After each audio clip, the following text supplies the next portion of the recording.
So, hi everyone. Welcome to today's session on problem solving through programming in C. So, let's wait for a few minutes so that everyone can join, and then we'll start the session.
So, hi everyone, let me just share my screen so that we can start the session. Um, yeah.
Yeah. So,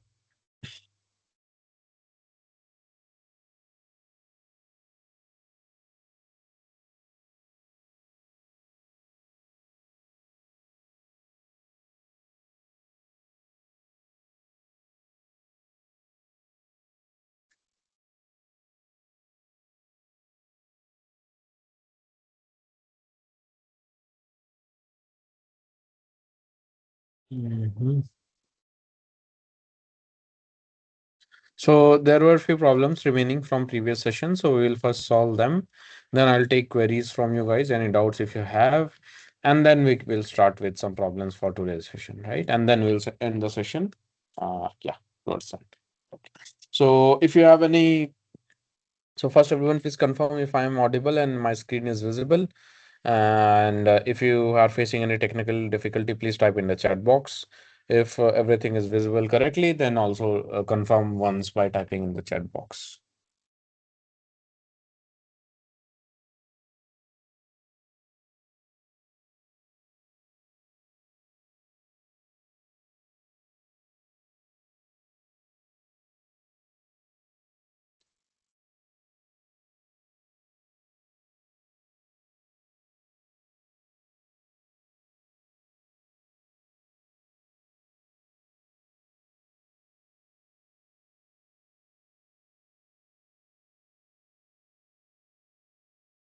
Someone is saying screen is not clear. Is this for everyone?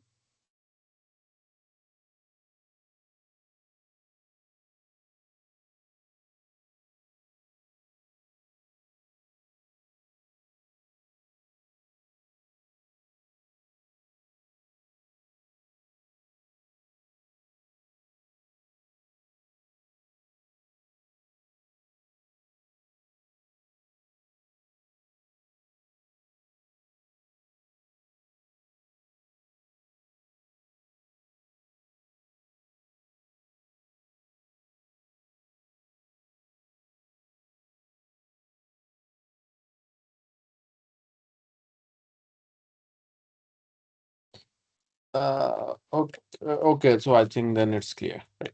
So there here is another question. What will be the output of this program, right, from the previous session? So in the last session, what we were doing is we were looking at problems on strings, right? And how to store strings in C, how to do operations in C, right? So let's see if we can solve this problem, right? So what will the output of the following program? So again, as usual, we are including standard IO library here. And then I'm declaring a variable integer I, and then I am creating a string character A containing nothing, right? So the length of the string is 0, right? And then I'm saying if printf s percentage s A, then printf the string is empty, else printf the string is not empty, right? So to attempt to solve this problem, we need to know what does printf statement do in C and what it essentially returns in the C programming language, right? Whenever you call the printf function, what does it return, right? So let's take some example here.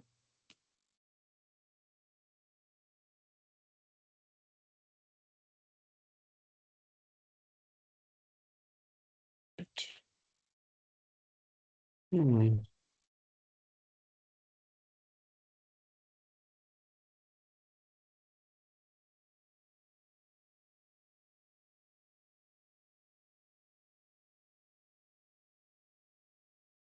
Okay, so let me start sharing my code window here. Hmm. So uh, printf info.c, right? So let me create my C code here, right?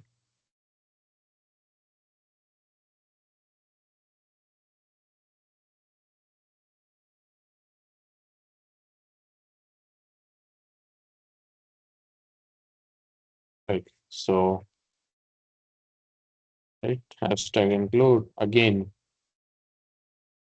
standard io.h, right? And then I have my main function, and within the main function, I will write my code. On 0, fine. Now let's say I have a character array. Let's forget everything about the question. Let's first see what it actually does, right? So what printf returns. So let's say I'm printing something. Printf printf statement is returning, right? And then I change the line, and then I will print whatever it's returning, right? So for this, for using this doing this kind of operations, we all know that we need to know the data type in previously before printing anything, because that will tell us that is the format specifier for that data, right? So let me tell you this information that printf statement always returns integer data type. This is one information. And now let's say we are printing percentage d here, writing percentage d here, and right, and within the printf statement, like I am saying hello here, right? So now this line, my code, what it's doing is it's printing that the printf statement is returning, right? It's telling me what it's returning, then it's changing the line and printing an integer value percentage d, and then integer value is returned by this function call, which is printf hello, right? So printf statement does not return any void. It returns some integer, some value, uh, returns some value, right? Which belongs to the integer data type, right? So let's try to run this code and see what happens.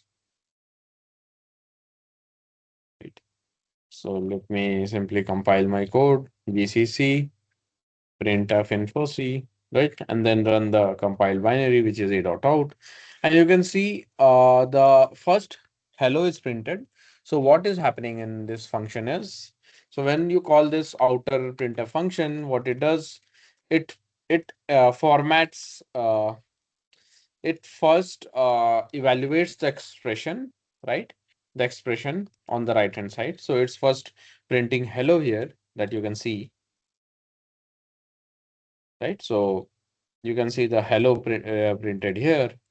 So what it does is it first evaluates this function, and then after it gets the output of this function, then it decides what string has to be put on the std out, right? So the string that has to be put on the std out is printf statement is returning \n, and then whatever is the return value of this function, right? Whatever is the return value of this function, and we know that the return value is integer value, right? Now you can see it is returning. So now we have a line change, and then we are printing the value returned by this function, and the value returned here is 5, right? Everyone, can you see this? And the bottom half, please pay attention to the bottom half of my screen where it is showing what the value is being returned. It's returning 5 here, right? So what is this 5? What does it signify? So if you count the number of characters in this string hello is, then the number of strings characters here is 5, right? So 1, 2, 3, 4, 5, right? So it's basically what does printf statement do? It returns the number of characters in the string printed onto the std out. That's it. So it essentially returns the total number of characters, total number of tokens written on the std out, right? This we have ensured. Now let's get back to my question, which said, yeah, week 7. Yeah. So it said, I have a character array, right? And then I'm using that thing, right? So let me create a character array A of size 0 and declare nothing here. And then what I want to do is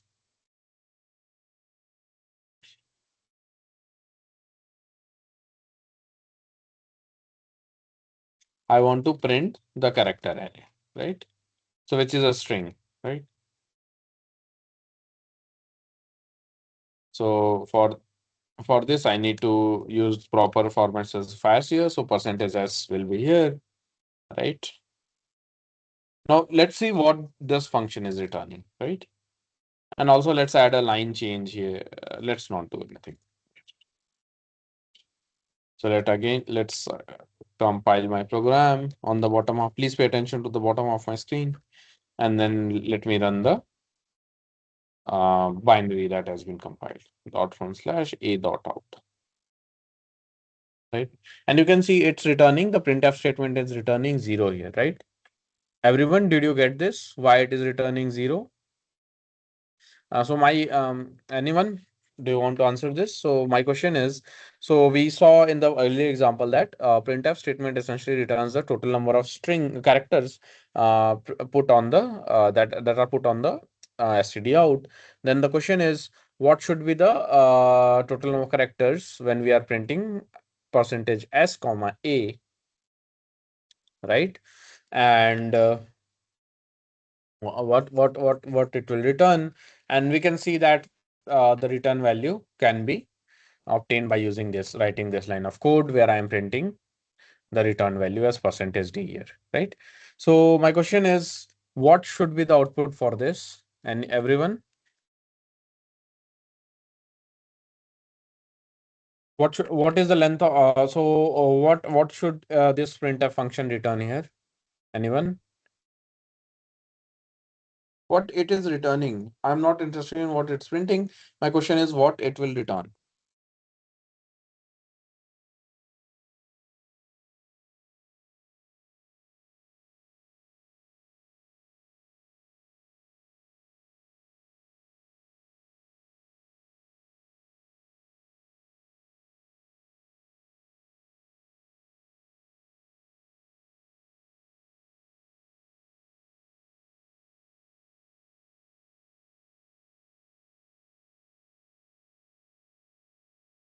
No, it won't return the string value, right? This is what we saw in the earlier example also.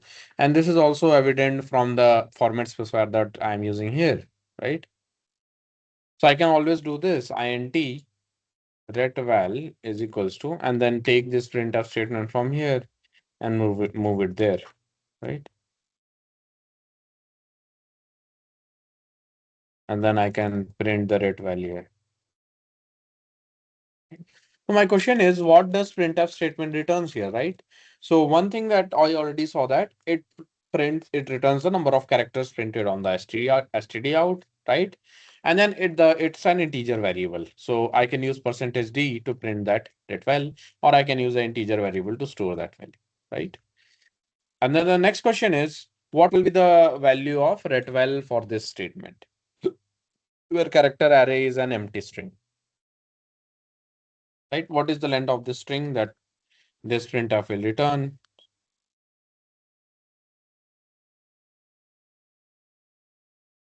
Right?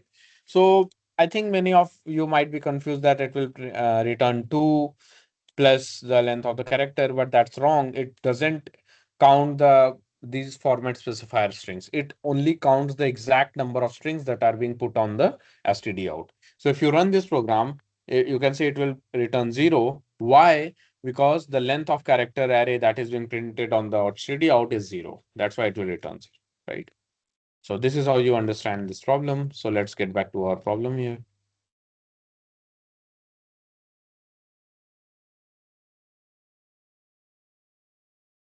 Right. So here we all know that it will, what is this? So the printf function inside if statement will return 0, right? So the printf statement inside the if statement will return 0 here, right? So this is essentially 0. This is essentially 0, right? So, and now another question arises. What is the Boolean value for integer 0? Anyone in C? We already saw this in the earlier initial class only. False, right? So what it says, if false, printf the string is empty, so it won't execute this. It will go jump to the else part. Again, the if else construct is here, and it will print the string is not empty. So this will be printed, right? The string is not empty will be printed, right? So option B is the correct answer.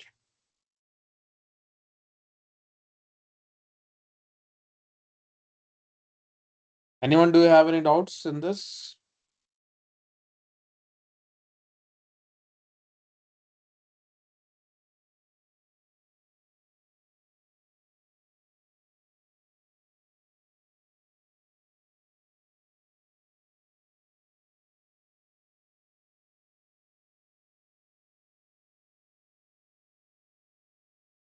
Anyone, if you have any doubts, please type in the chat box.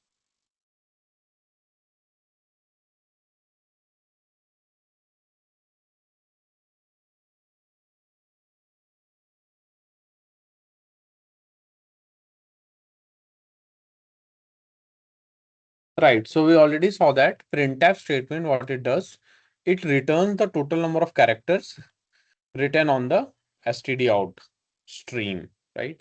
So basically printf always puts some characters on the std out. Everything that is being outputted is a character array, right? Now whenever you execute this printf statement, it returns the total number of exact number of characters that are printed on the screen, that is on the output stream, which is std out. Then the question is how to what this function will return, right? What this function will print. So for this, we need to know the return value of this printf call, right? And then we can decide whether this if statement will be true, or so that this will be printed or the else part will be printed.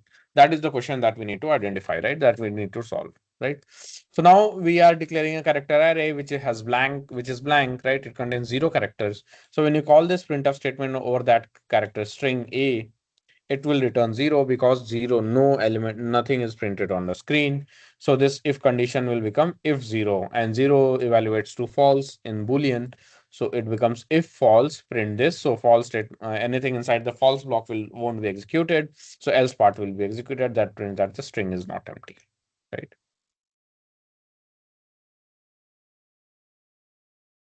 Fine, everyone. Is this clear?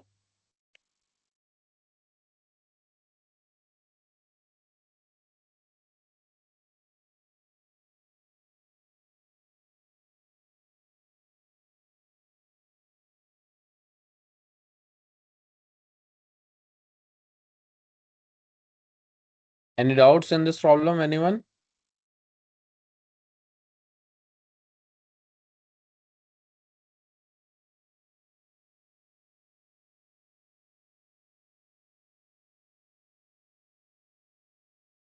Fine, let's move on to the next question. So what is the output of the following C program?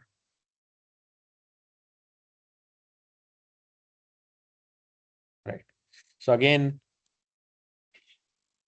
I am using standard IO for input output, so printing and taking input. And then I'm using C type so that I can use some functions such as put char and to open, right? So in the main function, I'm saying int I equals to 0, character C, and then character str. So I'm character str, and then I'm creating a string str and storing programming language to the string. And then there is a while loop that says while str at I not equals to blank character, what you do, you put char to upper at str. So put char, what does put char does here? Put char puts characters on the std out stream, right? Put char is used to uh, put character values onto the std out stream, right? So it will put something, whatever character is being written by the two uppers function to the put char function, and then that will be printed on the screen, and then I is incremented, and the while loop will run until str at I is not equals to blank, right? So what will be the output this program? Everyone, please try to infer the solution to this problem, and I'll be back in a few minutes.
Yeah, everyone. So yeah, most of you have were able to correctly run this, right? Correctly solve this problem. So here, let's try to have a dry run and then see how it works, right? So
Right. So my question was like this. So I have an integer value I that is 0 here, and then character C and a string str is equals to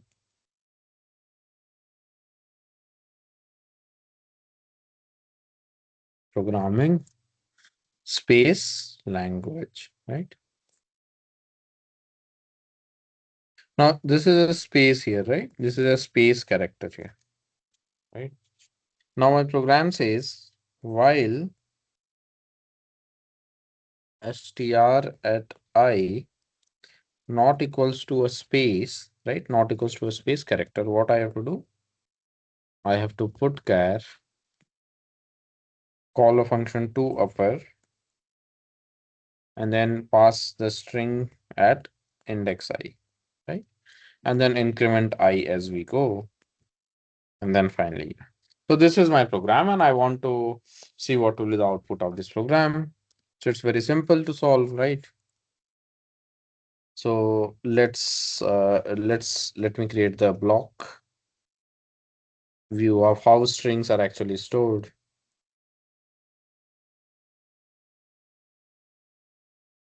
right? So I can write P R O G uh, E M M I N G, then space, and then the remaining characters here, right? So these are indexes, right? So index 0 contains P, 1 R, 2 G, 3, 4, 5, 6, 7, 8, and 10, 11, and so on, right? So this is my string stored in the memory. Now what I can do, I can start solving this problem. So it's now I have variable AI, which is initially initialized with 0, right? Now, what is my what is my check? My check is if str at I is equals to while, right? Not equals to space, right? So for I equals to 0, what is str at I? Str at I is P, right? So this condition is false. Yes, so exit, right? Exit. If this is no, what you do? What you do? You basically print on this std out. So you put a character on the std out by making them uppercase, right? That's what it says. So what is str at I input? So the input will be capital P, and it will print capital P on the screen. So let's say if your screen is here is your screen here, right? Terminal window, right? So you will see P here, right?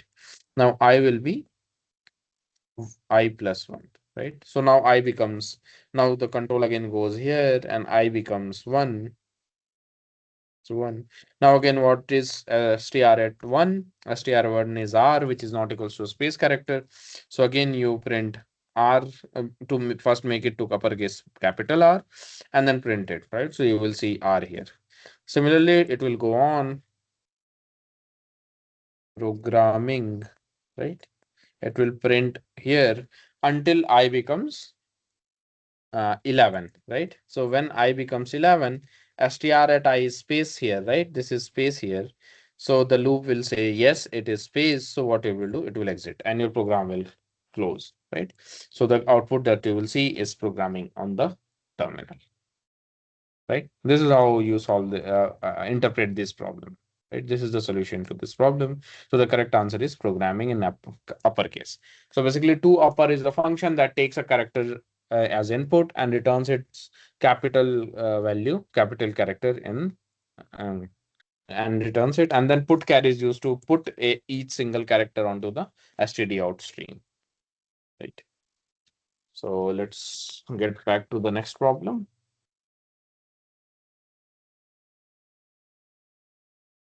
Mhm.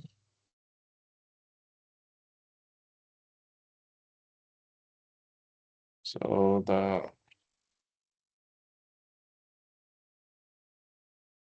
So the correct answer would be option C, right?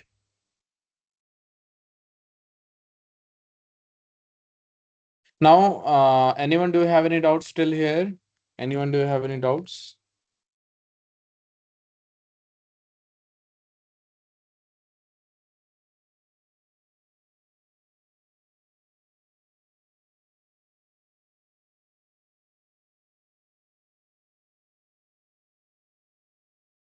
Am I audible?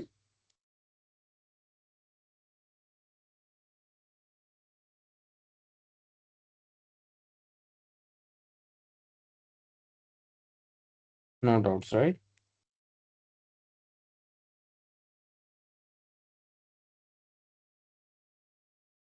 Let's move on to the next problem. So till now, we only saw some basic problems on strings in C. So now one more important topic that we left in the previous session was line search, right? In arrays. So it's very simple. I will just write a simple program for this, and then you will see how you will know how to use line search, right? So let's say in the programs, your C program, I have an array that contains the so already we have solved this problem. Let's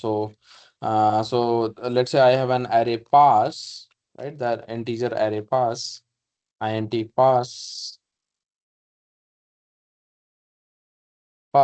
right? Or that contains the names of the roll numbers of the students who passed the examination, right? Let's say roll number 1, 2, 3, 4, then 6, then 8, then 99, and then right. Only these many students pass the examination. And your problem is how to check if the student has passed the test, right? So how to do this? How to check this? It's very simple. You use a linear search. So what you do, you iterate through each element in the list and check if the given roll number is present in the list, right? So for example, how would you write a code for this problem? It's very simple. You will start with, let's say I'm given a rule, check roll number as 6, right? So what I will do, I will start running a for loop for int I is equals to 0, I is less than size of the list, which is 1, 2, 3, 4, 5, 6, 7, 7, right? I is less than 7 here, and then I plus plus. And then inside the loop, I will check for each entry. If check roll is equals to uh, pass array at integer index I, if it is present in this pass array, then you can simply print and exit that the student has passed. Printf, congrats, you passed the examination, right? And then you can also break this loop for efficiency. You don't need to go ahead and run this loop again and again once you found it. And right, yeah, this is how you can use linear search, right? Anyone, do you have any doubts in this?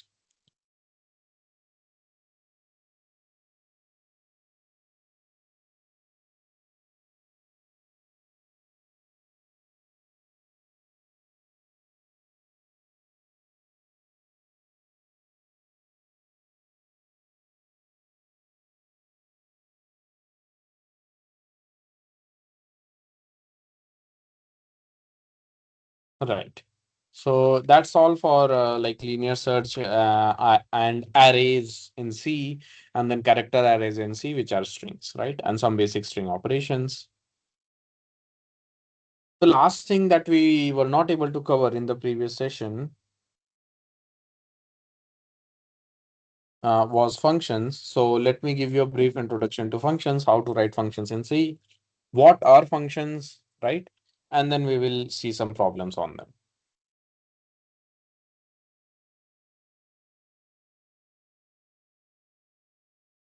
Right. So let's see. So let's start with an example, right?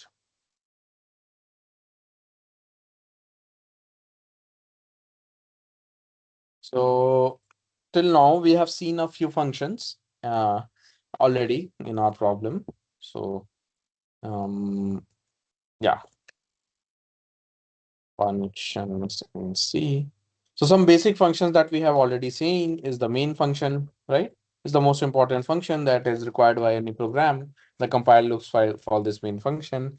Then other functions that we saw was do upper, put char, printf statement, right? Printf function, then scanf function, right? These are the basic examples of functions that we already saw, right? So these are the functions. So these are also known as so already provided by the C language. Okay. So let's not focus on main function here. Let's focus on these functions that we have used in our program.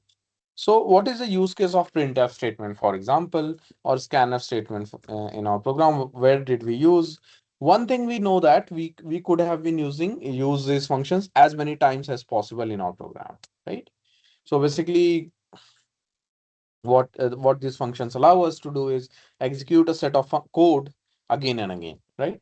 So how could this, how would have been the how are these functions visible in the C program? So what does this function to upper looks like, right? That's a question. So let's see what printf in C, right? So let's look up the source code for the printf statement.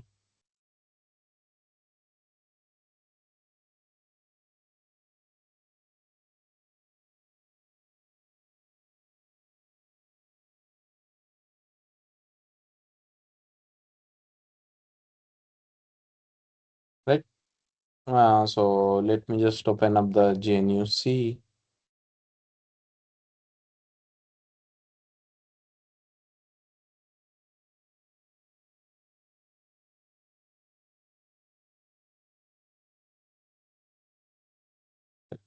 Let me see if I can find it. Yes.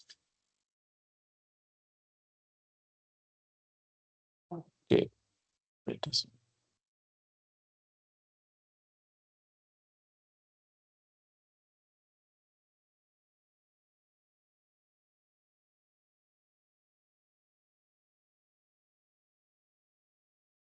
Because somehow GitHub is not working.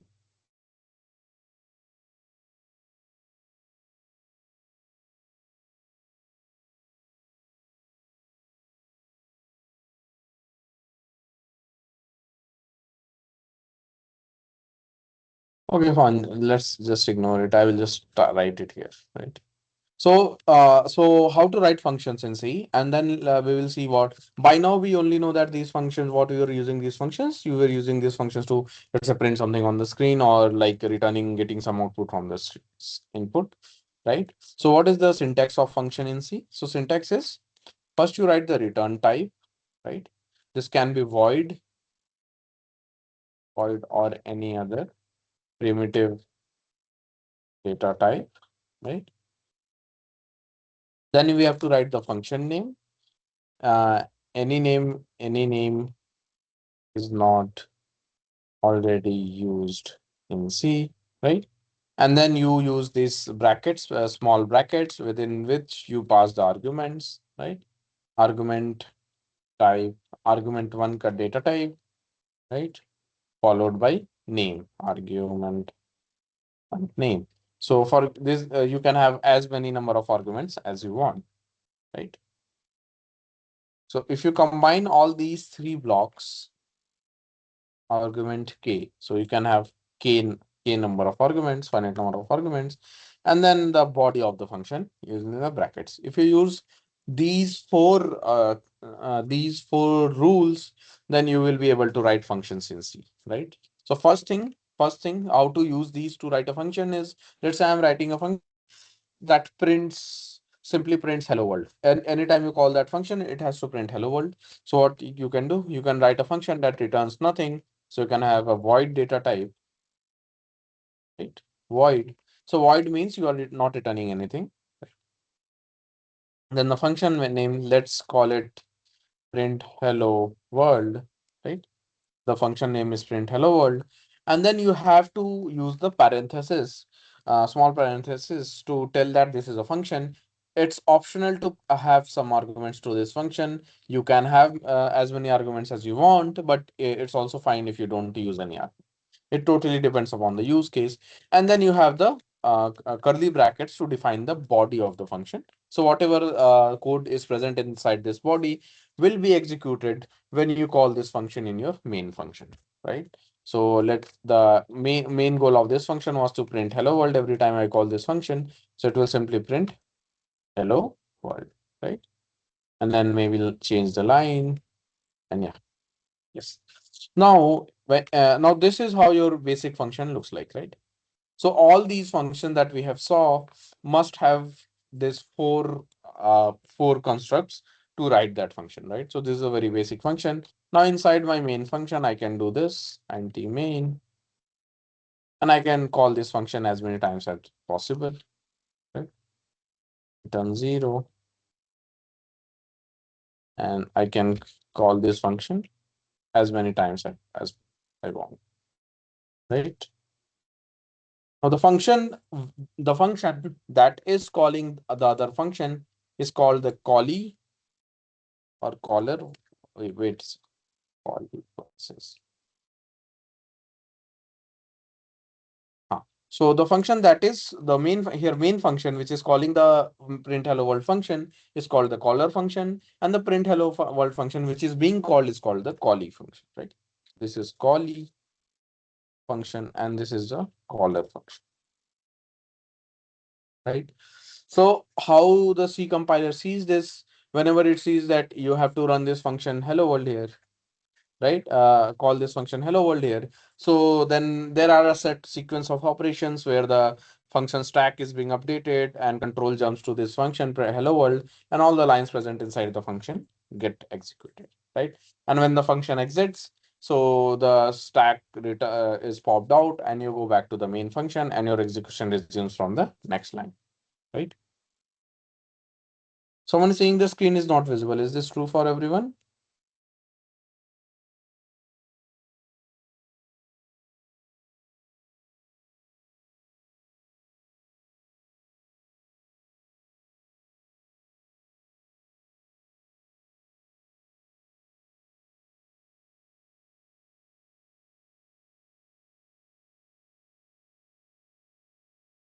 Anyone, please confirm.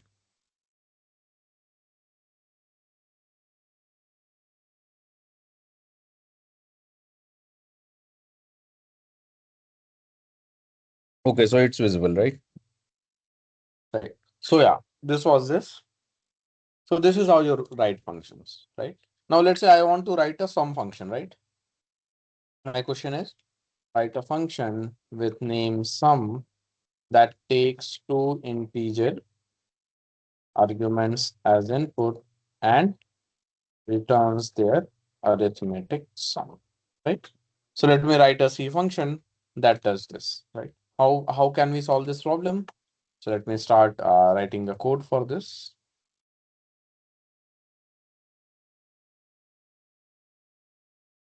Right. So let me create a file, sum function.c, right? And then open the sum function.c. And I will start with my standard header library. Let's say if I want to do some input output, I will use this, right? And then my usual main function that should be present and that tells the compiler that some lines of code has to be executed and that return 0 here. And then let's print something here. Printf, welcome to my program, right? Something like this, a greeting to the user, right? Now, how to write functions in C? So you can write functions above the main function. So whenever you want to call the function, you have to ensure that the function definition should be visible to the function that is called. The caller should, the function definition of the callee should be visible to the caller function, right? For this, either you can use function prototypes or you can write the entire function before the caller function, right? So for me, I am not going to do any complex or complex thinking here, complex architecture here. I will simply create a function on top of the main function that can be called in the main function that will be visible to the main function, right? So let me create a function. So my function has to take two arguments, two integer arguments, and return the sum of the two numbers, right? Two arguments. So the return type of my function is integer. Then my function name is sum. Let me call it integer sum, right? Integer sum, right? So this is my function name. So first I wrote the return type, then my integer function name, and then the opening small bracket in which I will pass in my arguments. So argument one data type is integer, and let's call it arg1. And then my argument two data type is integer, and let's call it argument two. Then I will close the argument parenthesis, right? And then I start my function block, right?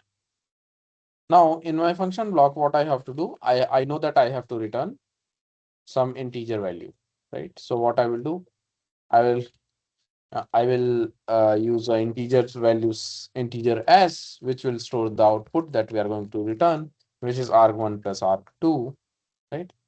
And then we will return this value as using the return statement, right? Everyone, is this clear? Do you have any doubts? So this is my function that takes two integer variables as arguments and returns their sum to the caller function. Now let's call this callee inside our caller function, right? So, so yeah, so let's declare two variables. Int a is equals to 10, then int b equals to 20. Two integer variables that will be the argument to the caller function, and then I will store the sum ab variable that will store their sum. Now what I can do, I can receive the return value from the callee function integer sum here. Integer sum. So while calling the function, I have to ensure that I use this syntax. The syntax is function name followed by the function call, so small brackets, and in the brackets I have to pass the arguments if the function expects some argument, right? So my arguments are two integer variables here, so a and b, that I have already declared and initialized here, right? So I pass these variables to this function integer sum here, right? And the function returns some integer value that I'm receiving in another variable sum ab, sum underscore a underscore b, which is an integer variable here, right? So now I can say printf, and I can simply say percentage d plus percentage d is equals to percentage d. And then I can say the input was a and b, and the return value was sum a underscore and b, right? All these values are integer data types, so there is no issue here, right? So here you can see what we did is we created a function, user defined function integer sum, that takes two integer arguments as input and returns an integer value, right? And within the function block, I do some operations that get executed whenever I call this function. So how to call this function? You need to first for sure know the return type of that function, whether the what data type that function is going to return. And then after knowing this, you can receive the value returned by that function by calling that function using the function name and passing in the input arguments to that function, right? Finally, you use the printf statement to see what is the output that we are receiving, right? So let's execute our program. So everyone please focus on to the bottom half of my screen now. So I'm going to compile my program. So I'm going to compile gcc sumfunc.c. Now it will create a file named a.out. So I will just run this, execute this file a.out, .1/a.out. You can see my program is saying 10 plus 20 equals to 30. So here you can see what arguments I was printing. I was printing a value of a, which is 10, value of b, which is 20 here, and then the value returned by the function integer sum into the variable stored in the variable sum a b. Now that value is 30, right? So the sum is correct. Right, everyone? Is this clear? Now, will you be able to write functions on your own in C? Do you have any doubts?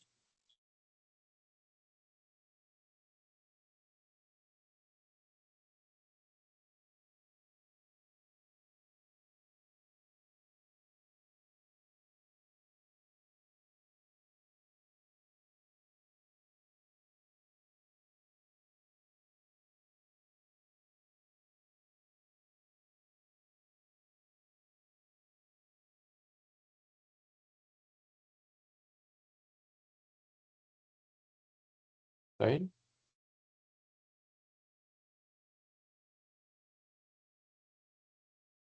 So when you're saying which compiler I am using, so I'm using GCC here.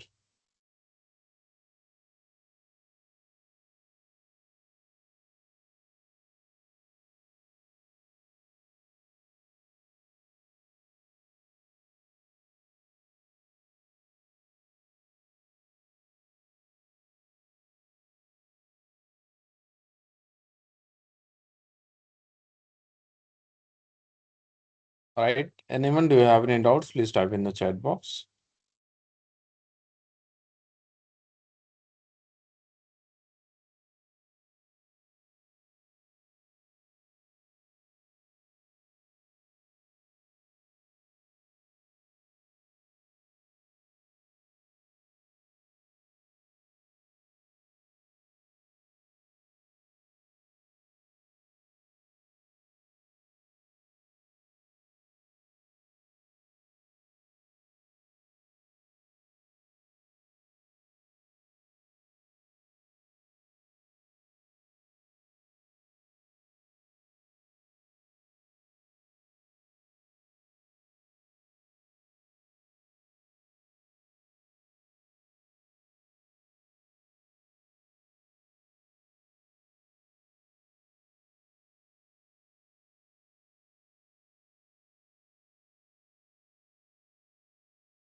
Yeah, so this was like for everything from the previous session. So now I will be moving on to the some problems from today's session, right? So till then, if you have any doubts, please type in the chat box.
Right. So now the next thing that was taught to you guys was what are call by value and call by reference in function in C, right?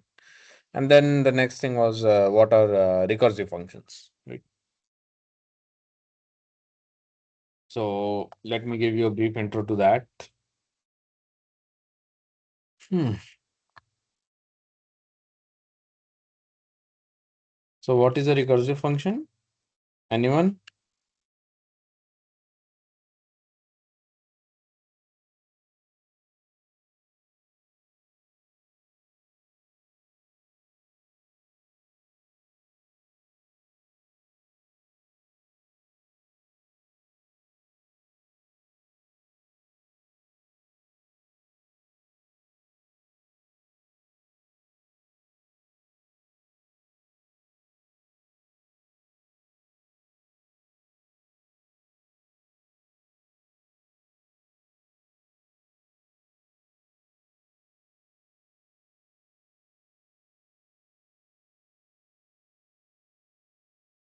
Yeah, right.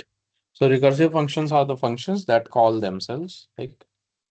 Uh, so let me share this screen. Yeah,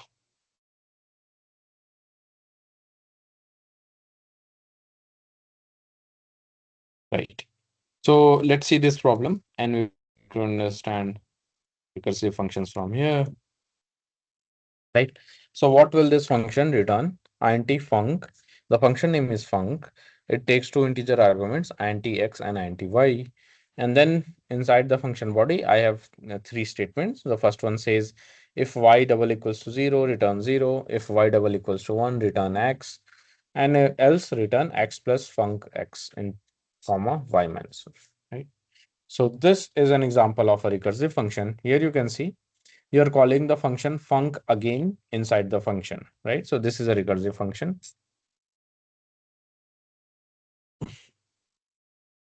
right? So let's try to see how this function works. What will be the output of this function execution, right?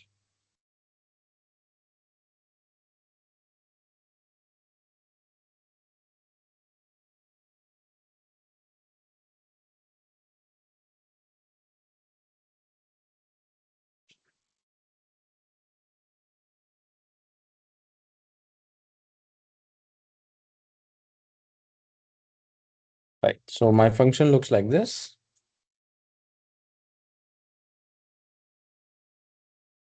Int func that takes two integer arguments, int x, comma, int y. And within this function, you can simply, you have three statements. If y double equals to 0, you have to return 0, right? If y double equals to 1, you have to return x, right? Else, you have to return x plus func x comma y minus 1, right? So I hope you all have gone through the lectures and you know a bit about recursive functions. The most important thing about recursive function is they should have a base case, right? Base case and then a recursive case, right? Case. What does base case do? It allows you to exit the exit execution, right? If there is no base case, it won't exit. And then the recursive case that keeps calling again and again. Calls function again and again, right? And if you are familiar with how functions work in C, you all know that. So whenever you call a function pointer is being maintained by the memory, right? So in a stack memory in the form of stack, where whenever you call a function, its pointer gets pushed onto a stack. So this is func1, and then if it calls another function, func2 is, and so on, right? Six. So total six functions are pushed onto those stacks. and then they get popped out as soon as the individual functions get executed, right? So now if you don't have a base case, what happens in your recursive program? It it calls the function itself infinite many times, and since the memory is limited, right? Memory is limited, so there will be a time then you will run out of this stack memory that is being maintained by the operating system here, and then you will see your system will crash, right? So modern compilers essentially have a check for this, try to have a check for this, but yeah, this is completely discouraged. That's why you need to have at least one base case in your recursive function, so that you exit the execution, right? So these are some background information about recursive functions, right? Now let's see how they work, how they are useful here. Let's see. So,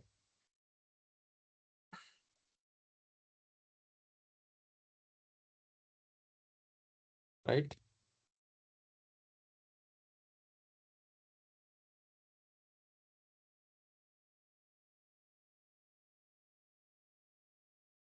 So yeah. So let's try to see what this function will do, right? What will the output of this function, right? So let's say my input x is some integer 100, right? And my input y is some integer 10, right? Then what will this function do? Whenever you call this function func over x comma y, what it will do? It will check, is y equals to 0? This is false. Y is non-zero. So do nothing. Then again it checks, is y equals to 1? Again, this is false, right? Then what it will do? It will say return. It is returning something which is x plus. So x value is 100 plus function call to the value of x, which is 100, comma y minus 1. So y was 10. So y minus 1 will be 9 here, right? Now again, this is a function call here. So what will this do? This will again execute this function again. So it will check y. Is it 0? No, right? This will be false. And then x, y, is it 1? No, again, this will it does not do anything here. Then it will return another function call, which is return 100 plus function of 100 comma y minus 1, which is 8 here, right? So this is how recursive functions work, and this will keep running until y becomes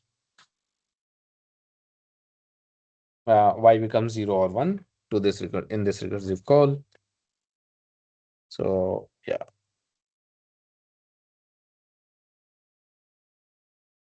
right, right. So this function call keeps happening, right, until your y becomes 2. So when y is 2, your function is expected to do this. So it will check y0, no, y1, no, and then it will say return 100 plus y minus 1, which is func of 100 comma 1, right? Now that will say that y value is 1. So what you have to do, you have to return the value of x. So you have to return 100 here, right? And then this function value, this function value here on the bottom right corner, this function value will evaluate to the return value x, which is 100 here, right? It will be 100 here. So now just substitute this value here. So this function will return 100 plus 100, 200, and so on until this function will return 100 into 8, right? 8 times 100 will be returned, and then 100 into 8 plus 100 will be 100 into 9. So this will return 100 into 9, right? So basically what it is doing,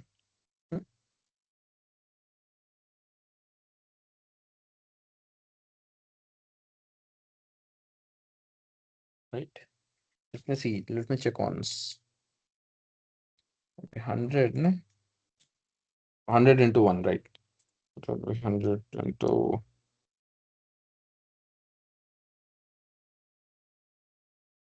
100 into 1, right? 100 into 9.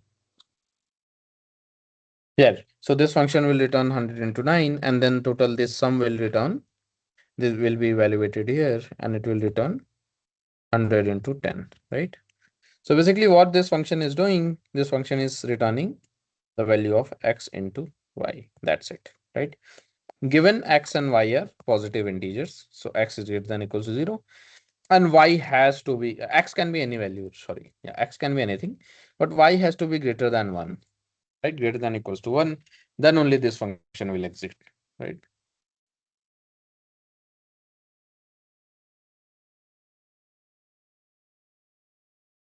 Right? X can be anything, and y has to be greater than equals to 1. Y, in fact, y has to be greater than equals to 0, right? Why this is case? Why this is the case here?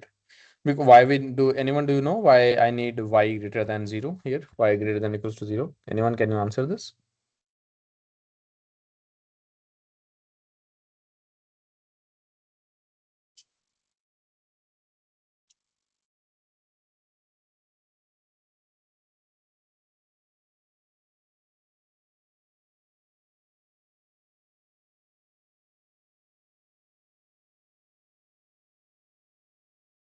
Right. So someone answered this correctly.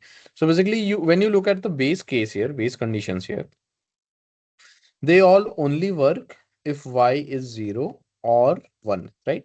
So your recursive loop will only, recursive function call will only exit, only terminate when y becomes 0 or 1, right? And when you look at your recursive calls here, you are always calling for y minus 1. So what happens if, let's say, y is equals to minus 1, then what happens? It becomes minus 2, minus 3, and up to minus, and it will never stop because these base conditions will never meet, will never be true, right? So if you want y to become 0 or 1 during this recursive call, you have to ensure that y is greater than equals to 0. So if y is 0, then it will return in the first call itself. If y is 1, it will again return in the first call itself. But if y is greater than 1, then it will have at least one function call, recursive function call, that will eventually terminate with y being 1, right? So an important thing to note here is this function, for this function to run successfully, you have to terminate successfully. You have to ensure that y has to be greater than equals to 0, right? Because there are no base conditions for this, right? And let's look at the options here. The options say, uh,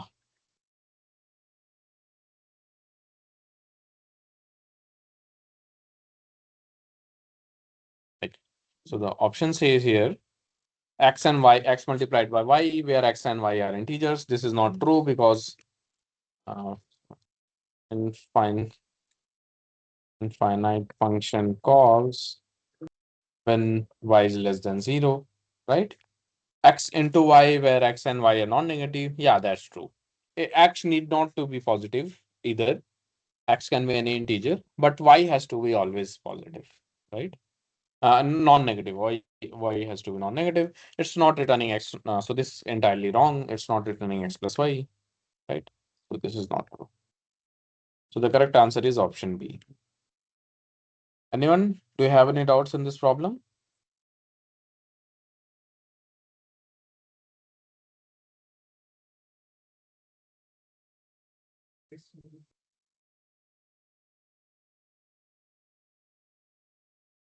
Okay, yeah, someone is saying x needs to be non-negative too. Right, right. So what happens if x is negative here? It will become 0 because it will return x minus x, right? So it will keep returning 0. It will keep returning zeros here. So yeah, if let's say x minus x, and that will be 0. So yeah, yeah, x has to be positive. Yeah, this has to be true. X also has to be non-negative to ensure that the return value is x and x multiplied by y. To ensure that the return value is x multiplied by y, you have to ensure that x is also non-negative, right? X needs to be non-negative too because we want to ensure that um, the total return value is x multiplied by y, right?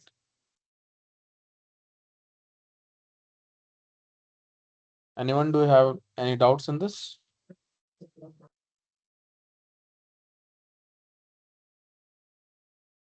Anyone, do you have any doubts? Please type in the chat box.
Anyone, do you have any doubts?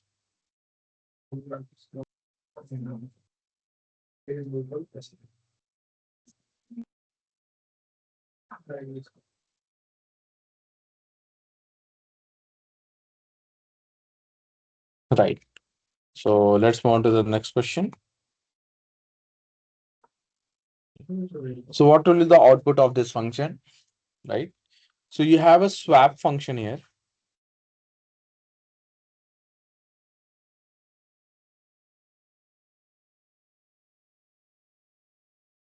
Right. You have a main function. Inside this, you have a swap function here. And in the swap function, I am taking two integer values, int a and int b. And then I am declaring a third variable, int temp.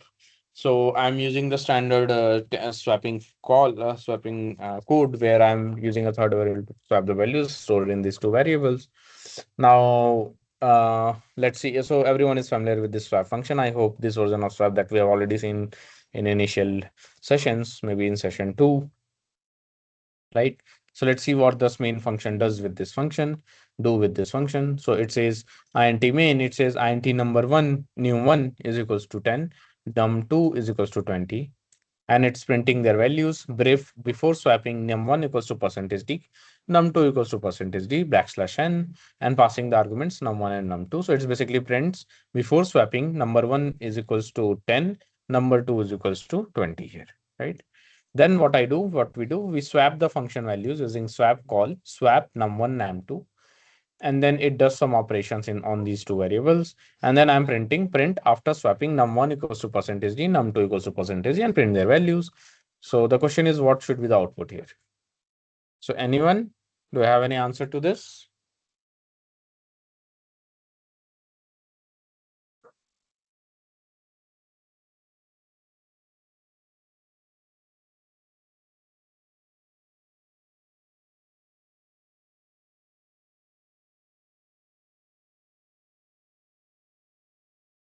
So we all know that whenever we are inside this function void swap here, I'm passing the arguments int a and int b. So these int a and int a and b variables are local copies of the functions called from the caller function, right?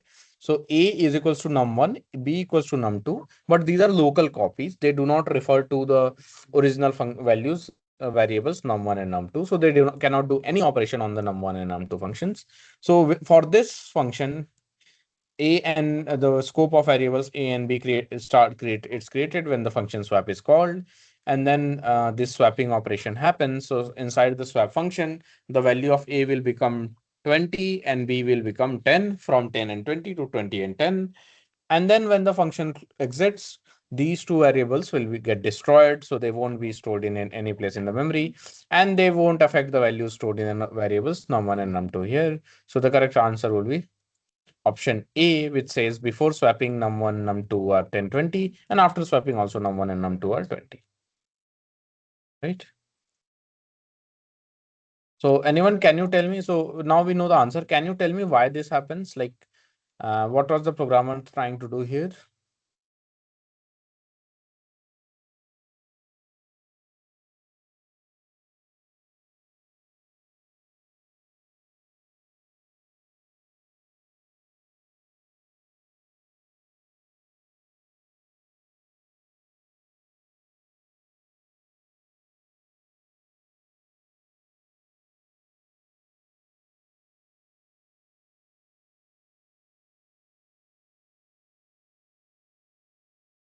So let me tell you this, what happened, what is happening here. So this brings us to a very interesting uh, concepts in functions in C. Basically, whenever you call a function, you pass the values stored in the arguments that you are passing to the function, right? And there are two ways to call a function in C. One is call by value versus call by reference. So in call by, so this is an example of call by value, where whenever you call the function, a copy of the variable is stored in the function and some operations are done on that copy.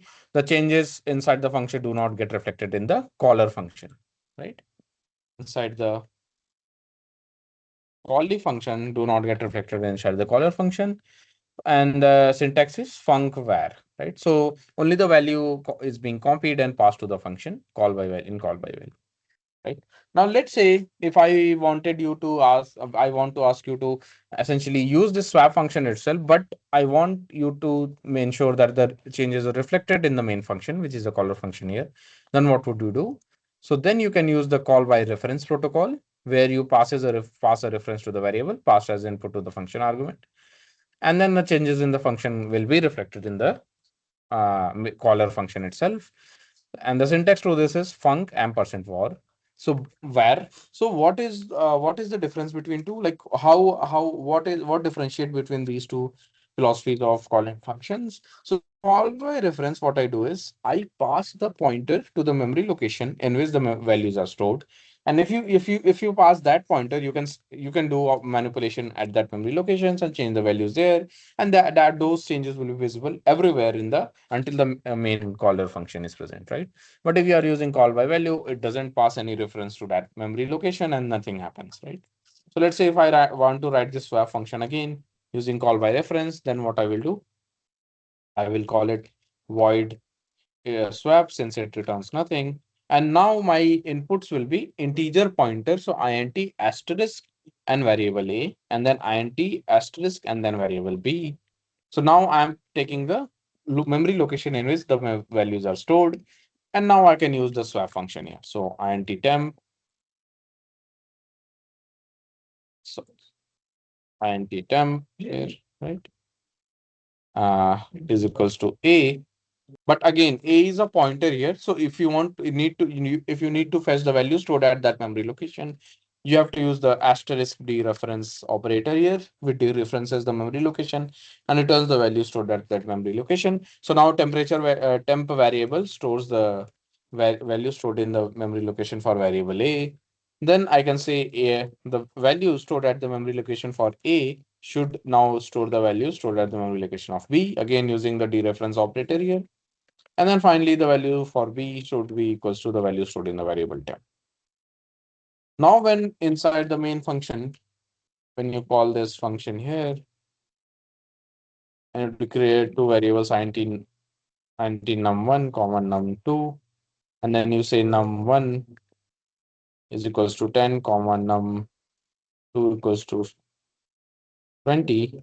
And then when you call this swap function, now you know that we are not going to pass these variables as values. We have to pass the reference to them. So I'll be using the ampersand operator here, ampersand num1, and then ampersand num2 here. Right? So now the changes will get reflected in the main variables to the main function itself, right? So this is how you can use pass by reference to change the values in the caller function itself. It's very useful technique. For example, in the swapping function, right? If you needed to swap for many pairs of number in variables here, you could have called this swap function as many times as possible as you want, right? There are other uses of these pass by reference also, right? This is an example of pass by reference, right? So everyone, this was all for today's session. If you have any doubts, please type in the chat box.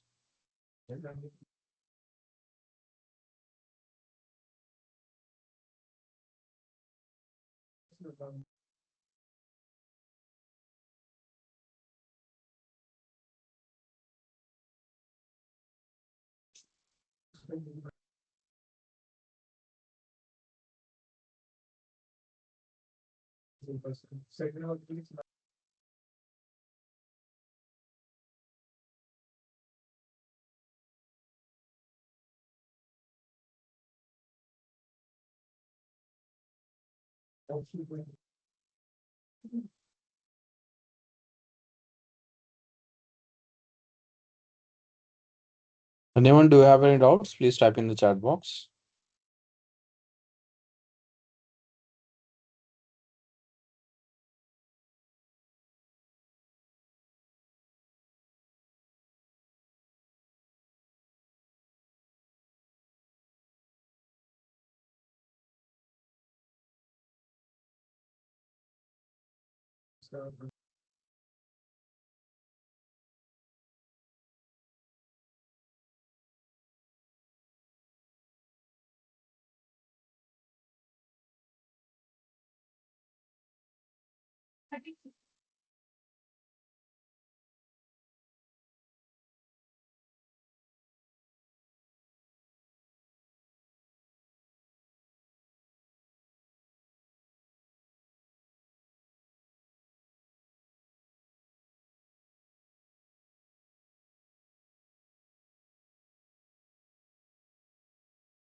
Fine, so it's already 7:30. So if you have any doubts, please type in the chat box. Otherwise, we can end the session.